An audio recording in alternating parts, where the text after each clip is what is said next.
Hi everyone and welcome to another video. This time we're going to be looking at the role the railways played in World War II. Before I start this video, I would like to ask you to please subscribe to my channel if you want to. I will greatly appreciate it. Also, if you do like the video, please do give it a like. So, anyway, the first wave of evacuations of children and vulnerable adults took place in the first week of September 1939, immediately after the outbreak of World War II. All of the big four railway companies, Great Western Railway, London Midland and Scottish Railway, London and North Eastern Railway and Southern Railway, were involved.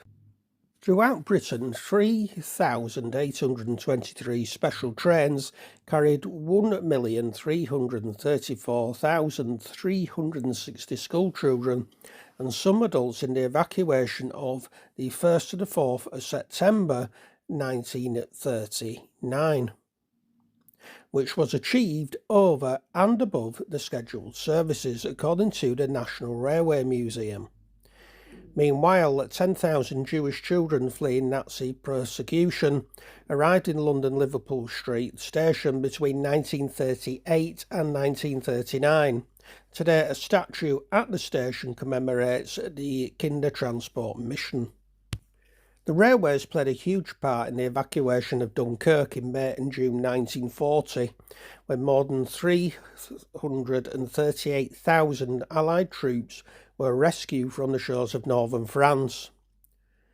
The operation was effectively carried out blind, according to the National Railway Museum, because they were unable to accurately gauge the number of troops arriving in England or the rate of the landings at particular piers or docks.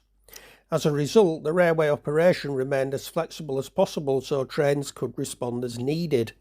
On the 27th of May 1940, 186 trains of coaches from all railway companies were created and sent to the ports, loaded with troops and sent to reporting points to obtain directions to the final destinations.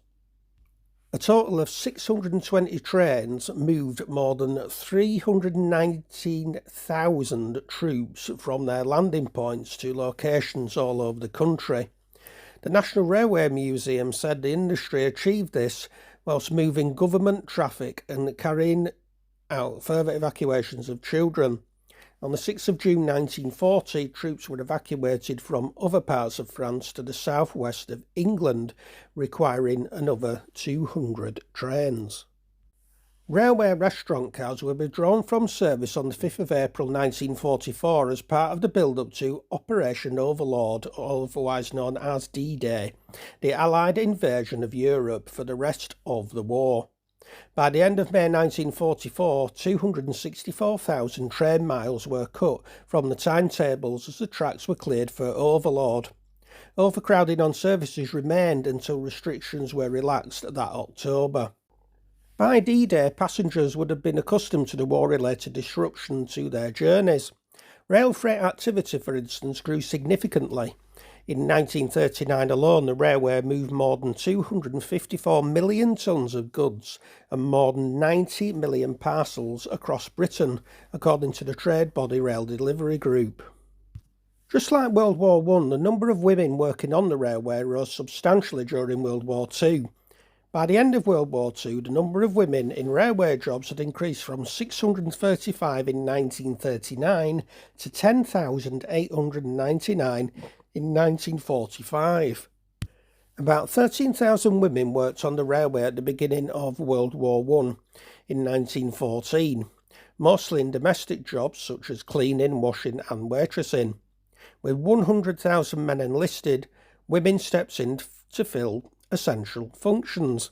More than 1.6 million women took on traditionally male jobs, with more than 100,000 working in various forms of transport, particularly as engineers. And to finish off this video, perhaps one of the most famous stories of the railway during World War II is its role in providing shelter and food for servicemen and civilians. The most striking drawings in the Network Rail archive include this plan shown on the screen for an air raid shelter at London Waterloo Station. And that's a lot, folks. So once again, thank you very much for watching the video. Please remember to do like, share and subscribe.